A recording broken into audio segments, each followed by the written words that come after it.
앞에 앉아있다고 생각을 하고 한평생 살면서 우리가 해왔던 일을 되돌아보고 하느님이 나에게 무슨 말씀을 상상해보고 하느님은 어떤 얼굴 표정으로 나를 보실까, 그리고 표시판대에 앉아있는 나는 어떤 느낌일까, 이렇게 조금 느낌을 가져보시면서 복음을 들어보시기 바랍니다. 그때 예수님께서 제자들에게 말씀하셨다. 사람의 아들이 영광에 쌓여 모든 천사와 함께 오면 자기 영광스러운 옥좌에 앉을 것이다. 그리고 모든 민족들이 사람의 아들 앞으로 모일 터인데 그는 목자가 양과 염소를 가르듯이 그들을 가를 것이다. 그렇게 하여 양들은 자기 오른쪽에 염소들은 왼쪽에 세울 것이다. 그때 임금이 자기 오른쪽에 있는 이들에게 이렇게 말할 것이다. 내 아버지께 복을 받을 이들아, 와서 세상 창조 때부터 너희를 위하여 준비된 나라를 차지하여라. 너희는 내가 굶주렸을 때 먹을 것을 주었고, 내가 목말랐을 때 마실 것을 주었으며, 내가 나그네였을 때 따뜻이 맞아드렸다. 또 내가 헐거졌을 때 입을 것을 주었고, 내가 병들었을 때 돌아보아 주었으며, 내가 감옥에 있을 때 찾아주었다. 그러면 그 의인들이 이렇게 말할 것이다. 주님, 저희가 언제 주님께서 굶주리신 것을 보고 먹을 것을 드렸고 목마르신 것을 보고 마실 것을 드렸습니까? 언제 주님께서 나그네 되신 것을 보고 따뜻이 맞아드렸고 헐벗으신 것을 보고 입을 것을 드렸습니까? 언제 주님께서 병드시거나 감옥에 계신 것을 보고 찾아가 되었습니까? 그러면 임금이 대답할 것이다. 내가 진실로 너희에게 말한다. 너희가 내 형제들인 이 가장 작은 이들 가운데 한 사람에게 해준 것이 바로 나에게 해준 것이다. 내 일부러 내 속에 있는 자들이 이렇게 말할 것이다. 저주받은 자들아, 나에게서 떠나 악마와 그 부하들을 위하여 준비된 영원한 불 속으로 들어가라. 너희는 내가 굶주렸을 때 먹을 것을 주지 않았고, 내가 목말랐을 때 마실 것을 주지 않았으며, 내가 나그네였을 때 따뜻이 맞아들이지 않았다. 또 내가 헐거졌을 때 입을 것을 주지 않았고, 내가 병들었을 때와 감옥에 있을 때 돌보아주지 않았다. 그러면 그들도 이렇게 말할 것이다. 주님, 저희가 언제 주님께서 굶주리시거나 목마르시거나 나그네 계신 것을 보고 또 헐벗으시거나 병드시거나 감옥에 계신 것을 보고 힘좀 들지 않았다는 말씀입니다. 주님이 대답할 것이다. 내가 진실로 너희에게 말한다. 너희가 이 가장 작은 이들 가운데 한 사람에게 해주지 않은 것이 바로 나에게 해주지 않은 것이다. 이렇게 하여 그들은 영원한 벌을 받는 곳으로 가고 의인들은 영원한 생명을 누리는 곳으로 갈 것이다. 주님의 말씀입니다. 그리스도를 찬미합니다.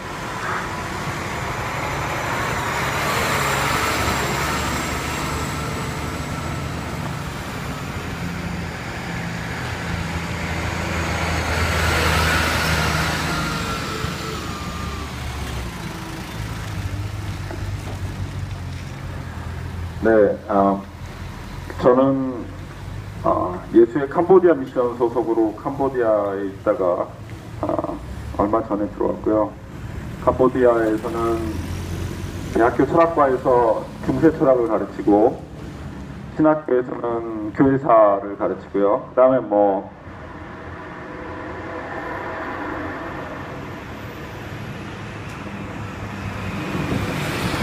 책을 좀 번역하고 출판 일들을 좀 하고 그런 일들을 했습니다. 그래서 여러분들께 제가 아는 것들, 제가 경험한 것들밖에 못 나눠드릴 것 같아요. 그래서 오늘은 중세 철학 이야기를 조금 하겠습니다. 벌써 이 가슴이 무너지시는 분들이 몇 분 계시는데 재밌게 그 로마 제국이 그리스도교를 국교로 선포한 때가 310년, 311년, 13년 요때쯤이에요. 그리고 나서 한 100년, 150년쯤 지났을 때 그 로마 제국 안에 있는 학자들이 신앙으로뿐만 아니라 그 그리스 철학을 바탕으로 해서 그 그리스도교를 조금 더 체계화하기 시작합니다. 신학이 막 발전하기 시작할 때, 그때 이제 보에티우스라는 유명한 학자가 있었어요.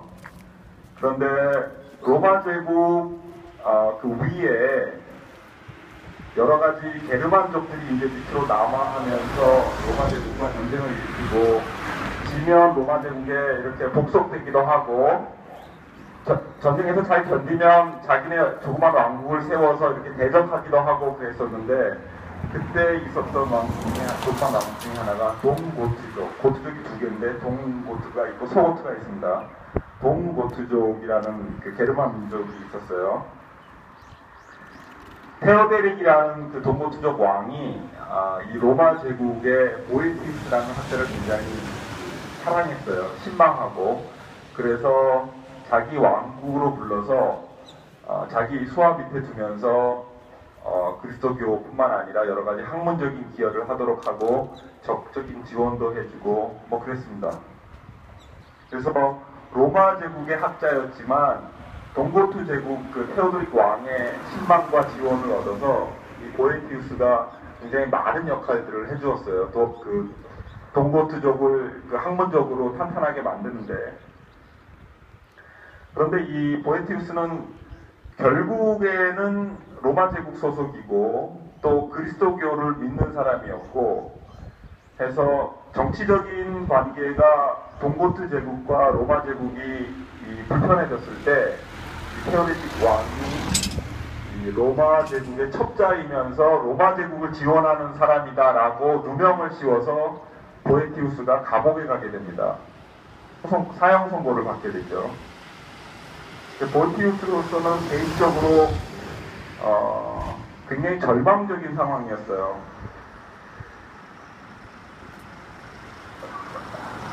자기가 순수한 마음으로 동고트 제국의 학문적인 기여를 했는데 나중에는 정치적인 어떤 음모에 연루가 되어서 희생양이 되어서 죽을 수밖에 없는 상황을 처했고 감옥에 갇혀서 죽기 전에 자기 삶을 회고합니다. 나의 운명이란 도대체 어떤 것인가? 하느님은 도대체 어떤 분이시길래 나에게 이런 받아들이기 힘든 운명을 주시는가? 아무 잘못도 하지 않은 나에게 왜 이런 고통과 죽음을 주시는가? 이런 이제 그 신학적인, 그다음에 개인적인 것들을 가지고 감옥에서 기도하고 성찰하고 하면서 쓴 책이 철학의 위안이라는 책이에요. 아주 그 중세시대 명저 중에 한 권입니다. 그 철학의 위안에 보면 조금 전에 말씀드린 것처럼 왜 세상은 이렇게 불합리한가? 말이 안 되는, 내가 배운 하느님, 내가 믿는 하느님은 전지전능하시고 정의로우신 분이시고 사랑을 나눠주시는 분인데 왜 내가 눈앞에서 경험하는 나의 세상은 이렇게 불의한가? 말이 안 되는 상황이 만연한가? 그리고 종국에는 나같은 아무 잘못도 하지 않고 선의로 한평생을 살아왔던 사람을 죽음으로 내몰게 하는 이 운명은 무엇인가? 이런 고민들을 합니다. 그래서 이제 철학책을 읽어보면 그 학자니까 그리스 철학 그리고 가톨릭 신앙을 증거하기 위해서 자기가 써왔던 그리스 철학을 바탕으로 해서 철학적으로 이 자기가 당면한 그 말이 안 되는 상황, 운명, 자기가 처한 죽음, 그리고 하나님에 대한 신앙 이런 것들을 이제 증명하는 과정들이 책 안에 들어있습니다. 강록대 그 책을 또 요약해서 말씀드리기는 좀 그렇고요. 지난 학기에 제가 철학과 2학년 학생들에게 이 철학을, 이 보에티우스를 가르치면서 개인적으로 다시 한번 읽고 좀 성찰했던 것들, 강정 상황들이 좀 많이 생각이 났어요. 캄보디아에 있으면서.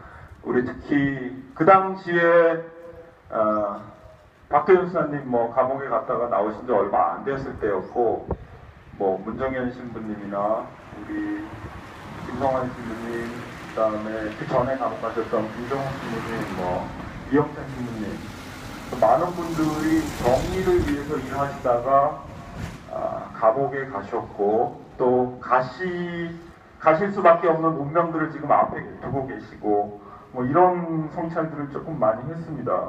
그래서 대한민국 사회 전반적으로 밀양이나 세월호나 쌍용자동차나 많은 사건들이 있지만 제 개인적으로 이제 우리 예술 공동체가 있고 또 들어올 때마다 휴가 때마다 강정에 와서 느끼는 것들이 아마도 보에티우스가 감옥에서 느꼈던 어떤 그런 마음들 아닐까? 그런 비슷한 느낌들이 좀 많이 들어왔어요.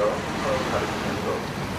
이게 또 특히 기사 전에 문정희 신부님 노래 부르시는 거 들으면서 좀 마음 많이 울컥했는데,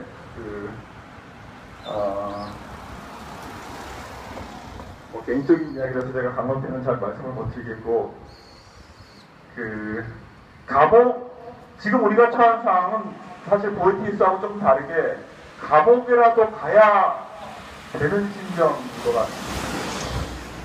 감옥이라도 가야 하지 않을까라는 느낌 조금 들었고, 그 다음에 이제 엊그제 내려와서 여러 활동가나 신부님들 이야기 들으면서 지난번에 감옥에서 오랫동안 고생하신 박도현 신부님만은 이번에 감옥 가지 않도록 좀 우리가 배려하자라는 또 동지의 이런 사랑 이런 것도 또 느낄 수 있었고, 그 다음에 어제 새벽에 1시에 저희 공동체에서 김성환 신부님하고 같이 군관사 이 공사 현장 앞에 천막 치면서 막으러 갈 때 김성환 신부님 나가시는 발걸음이 이게 이제 감옥으로 가는 걸음이 될지도 모르겠다라고 저한테 이야기를 했고, 또 우리가 처한 상황들이 우리로 하여금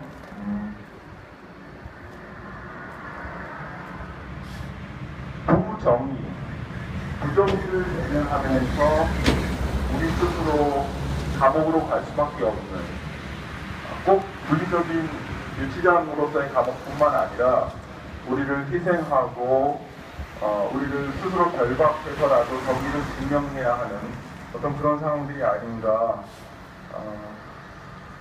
그런 느낌이 조금 들어서 미사 전에 조금 마음이 찝찝했습니다. 보에티우스는 이렇게 정의를 해요. 콜라 철학의 시조였고, 그 당시에 중세 때 가장 큰 두 가지 질문이 그거거든요. 하느님은 계신가? 두 번째, 인간의 이성으로 어떻게 하나님을 알 수 있는가? 이게 가장 큰 질문이었어요. 하나님은 정말 계신가? 그러면 계시다면 우리는 우리의 인간적인 한계로 어떻게 하나님을 알 수 있는가? 이게 이제 중세 철학의 가장 큰 주제였는데, 보에티우스는 이렇게 정리를 합니다.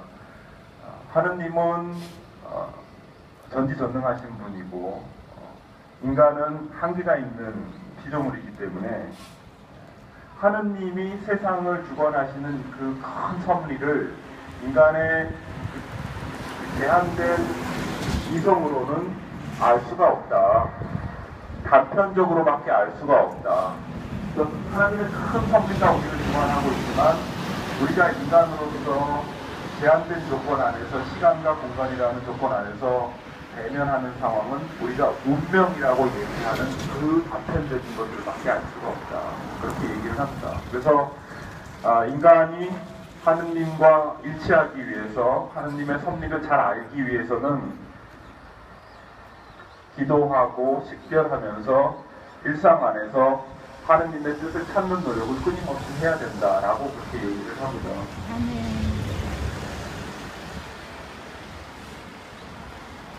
일면 보에티우스의 그 결론이 말씀대로 철학적으로 위안이 될 수도 있지만 우리가 처한 환경의 현실을 보면 사실 기도하고 식별하라라는 말로는 사실 우리 이 참담한 마음들, 억눌린 마음들을 위로받을 수는 없습니다.